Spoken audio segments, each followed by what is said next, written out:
Hello everybody, I, Neetu Mane M, faculty from EEE Department of SAVI Institute of Technology, welcome you all to the Basic Electrical Engineering Lab of first year engineering course. In today's session, let us learn about how to measure current, power and power factor of different artificial lighting sources such as incandescent lamp, fluorescent lamp and LED lamp. In electrical engineering, measurement of current, power and power factor is very important in order to get an idea of energy consumed by different types of loads. What is current? Current is defined as the flow of electrons. The unit of current is amperes. Power. Power is defined as the capacity to do work. The work of each lamp is to convert electrical energy to light energy. We are thus measuring how capably is the lamp doing this work. Hence, this is termed as power. The unit of power is watts. Power factor. Power factor is defined as the cosine of the angle between the voltage and current. The unit of power factor is unitless. It can also be defined as the ratio of the real power to the apparent power. Power factor affects the efficiency of the load. Hence, it is necessary to have an idea about it. Let us now learn the circuit diagram to measure the power factor and the current of different types of lamps. So, in experiment 5, the circuit diagram, we have tried to understand the difference between the lamp behavior to measure the current, power and power factor for the three types of lamps here: incandescent lamp, LED lamp and fluorescent lamp. The circuit diagram depicted here is used commonly for incandescent lamp as well as LED lamp. So let us go ahead to know what all the circuit needs. We need one input supply, AC input supply, and a load. This load is the lamp that we use directly. It is either incandescent lamp or LED lamp. And we need three measuring instruments. The input is AC. So the measuring instruments are also of AC type. So we need an AC ammeter in the range of 0 to 2 amps, 1 in number. The ammeter is used to measure the current that flows through it. The AC voltmeter, 0 to 300 volts. The voltmeter here is measuring the supply voltage in the circuit. Then the wattmeter. The wattmeter here is of AC type in the range of 0 to 2 amps, 0 to 300 volts and LPF, low power factor wattmeter. So this is a wattmeter which has 4 terminals, and we further will learn about the wattmeter when we see the component. Now let us learn how to connect the experiment practically. To connect the circuit diagram, we have an input supply which is of single phase 230 volts and 50 hertz. This has two leads, line and neutral. So you can see a line. So this is a single phase AC supply which has two terminals, line and neutral. Then we have a load, a connection for load, and here we have either incandescent lamp or LED lamps. So if you look at this board, these are the LED lamps and this is for the incandescent lamps. So these leads what you see here are for LED lamps, and these leads what you see here are for incandescent lamps. Then we have also used measuring instruments like AC voltmeter, AC ammeter and AC LPF wattmeter. So this is an AC ammeter. It is of AC type in the range of 0 to 5 amps and it has two leads. This is an AC voltmeter in the range of 0 to 500 volts. And this is of AC type, isn't it? And these has again two lines, two terminals, right?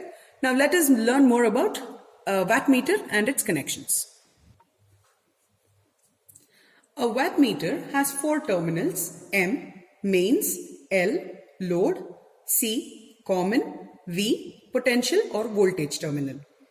The wattmeter, which has four terminals, is made up of two coils. One is called as a current coil and the other one is called as a potential coil. Current coil is comprised of M and L, which is always connected in series to supply and the load. The potential coil C and V is always connected parallel to the supply and the load. The points where the potential coil meets the current coil is indicated as common, represented as capital C.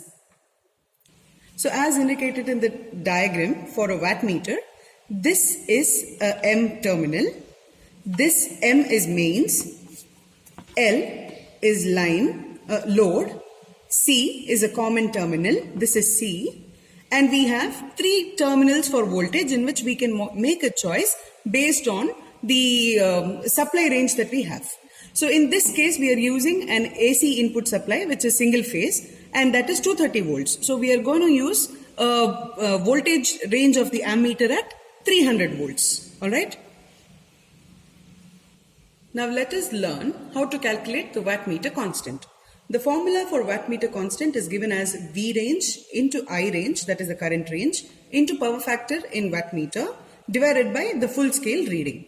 So in this wattmeter, as I told, the V range that we are selecting is 300 volts. So depending on the type of the wattmeter, the range's value keep varying, and then the current range, since these terminals are connected in series, the current ranges are of 2 types here, 5 amps and 10 amps. Since it is connected in series, we are using the minimum current, which is 5 amperes. So voltage range is 300, current range is 5 amperes, and coming to the power factor of the wattmeter. For this wattmeter, which is an LPF type, the power factor of this device is given as 0.2 as indicated on the display. So power factor in wattmeter is 0.2. Then full scale reading. In this wattmeter, the full scale reading is still 75 watts, right? And always remember, the wattmeter reads the value of true power, which is also called as real power or active power, or also called as useful power. The unit of this wattmeter will always be in watts. So substituting the values that we took from the wattmeter, V range, I range and cos phi, we get K is 300 V range, I range is 5 amperes, 300 volts, 5 amps, and cos phi is 0.2 divided by 75. The value of this after you calculate results at 4. So the wattmeter constant for this wattmeter and the connections that we have selected to use in the circuit results at wattmeter constant as 4. So every time we take the reading from the wattmeter for these connections, we have to multiply the reading with this wattmeter constant and then tabulate it in the book. So as per the circuit diagram, to connect the circuit practically, from line we have a terminal that goes to ammeter. So ammeter, which comes with 2 terminals, since in AC the polarity does not matter, let us connect it to the line. Then the other end of the ammeter further goes to the point where M and C are shorted. So M and C terminals are shorted. Ammeter is connected here. The other end of the ammeter is connected here.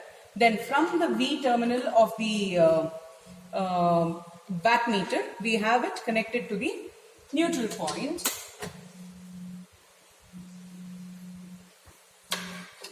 From L, we are using this terminal further to connect it to lamp. Let us conduct the experiment for incandescent lamp first, and from the other end of this lamp connection, it is fed back to neutral of the supply. Alright. Now we finished the supply, we finished the connection completely, including the wattmeter, the potential coil also. Let us connect the voltage across the supply.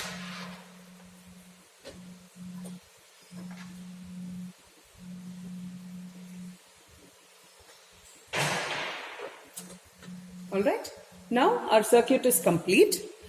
Now let us learn what is an incandescent lamp. An incandescent lamp is an electric light lamp that produces light by heating up a filament of wire inside a bulb with an electric current causing incandescence. Once we switch on the circuit, you can see that the ammeter is reading 0.25 amperes. Since it is oscillating, you can take a mean value since the value is varying. Then the voltmeter is recording 235 volts and the wattmeter is reading 15.5 watts. Now this value is what is indicated as Wi in the tabular column.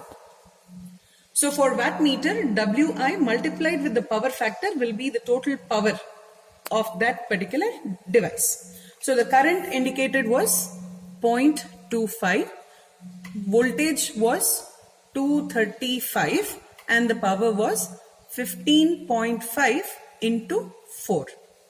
So let us calculate the power factor. Using the formula for power factor, which is W by Vi, replacing the values that you have just tabulated, calculate for cos phi, which here accounts to be 1.05. Cos phi, power factor is always unitless, so this is indicated as just a number. Now let us connect the circuit for the LED lamp and see how the circuit behaves. In the same circuit, without making any alterations and just changing the lamp from incandescent to LED, that means we have just connected these two leads. We have taken out the leads from here and connected it here. So now you can see that the LED lamp is glowing and the ammeter displays 0.11 amperes. The voltmeter is indicating 237 volts and the wattmeter is currently reading 6 watts. So now when we tabulate for the LED lamp ammeter indication, voltmeter indication, I'll take 236 because the value was varying, and then 6 was the wattmeter reading displayed in the wattmeter, that is Wi, into 4. So the total value comes out after calculation. When you replace this in the formula and calculate, you get 0.92. So you can see that there is an improvised power factor for an LED lamp. The current drawn by an LED is lesser than incandescent lamp. Similarly is the power. New circuit and becker. So LED. We just finished an experiment on LED lamp. An LED lamp is an electric lamp which produces light using light emitting diode. And we did see how the circuit behaved with an LED lamp as a source of light emitting device. Now, let us conduct another experiment in this topic where we will learn how a fluorescent lamp behaves when it is connected in the same circuit. So we are using this experiment to measure the power, the current, power and power factor in a fluorescent lamp. So if you compare the circuit, so this was the circuit diagram we just finished, isn't it? This was the place where we connected incandescent lamp or the LED lamp. Now we will be replacing this with a fluorescent lamp and its required devices. Alright, now let us learn how to conduct this experiment, and as we go ahead we will show how you have to connect the circuit. A fluorescent lamp is a tubular electric lamp having a coating of fluorescent material on its inner surface and containing mercury vapor whose bombardment by electrons from the cathode provides ultraviolet ray which causes the material to emit visible light. Okay, so let us see how to conduct this experiment practically now. So as shown in the new circuit diagram now, we have a voltmeter, ammeter. So voltmeter and ammeter, we are using the same ranges as we used for the previous setup. Then we have an LPF wattmeter, that is also the same. And then we have an additional choke, a filament tube of the fluorescent lamp and a starter. So let us see what these devices are. So you can see this section, isn't it? This is the tubular tube of the fluorescent lamp, and the ends of these tubular tube is called as the filament. And these are the terminals of these filaments. They are brought here for your connection. And then you can see something called as a choke coil. So this is a choke coil. This is a choke coil. A choke coil will have two terminals. Alright. And then we have a starter. A starter also has two coils. Now why is that we use a choke coil and a starter? A choke coil is necessarily used to provide high voltage to start the discharge in the tube. and it also acts as a stabilizer by blocking high frequency current during its operation. And coming to the starter, it is a switch which actually helps in starting the process in the fluorescent lamp. Now let us connect the circuit practically. From the input supply, line of the input supply, we have it connected to the one end of the ammeter. So this is the ammeter. One end of this is connected to the line. The other end of this is connected to wattmeter. The other end of the ammeter is connected to M and C point of the wattmeter. So M and C is shorted, and we have connected the other end of the ammeter to the point where M and C are shorted. And from L, that is the load, we have it connected to choke. So this is the terminal taken from load, and we have it connected to the choke. Next, from the other end of the choke, we have it connected to one end of the filament. So from the other end of the choke, now we have a line that goes to filament. So this is the other end of the choke, from here to one end of the filament. You can either connect it here or there, but since it is easy for me to connect it this end, I have connected it here. Then, from the other end of the other terminal of the filament, it is now connected to starter. Alright? From starter, we have it further connected to the other end of the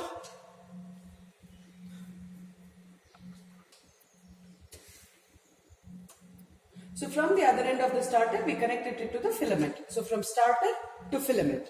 And now from the filament, we are further connecting it to the negative of the, neutral of the input supply. So from the filament, we are now connecting it to the neutral point. Alright.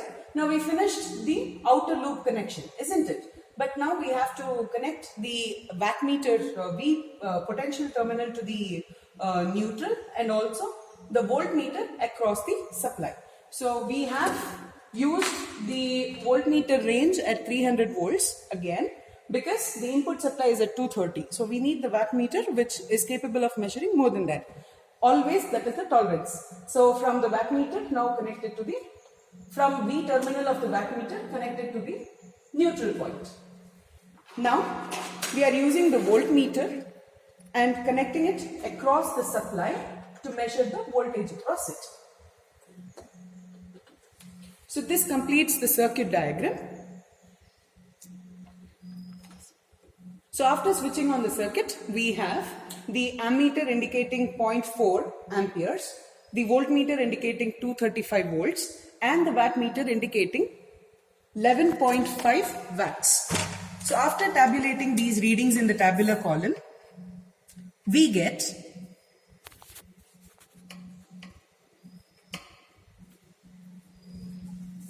after tabulating these values, we get the current, voltage and power factor.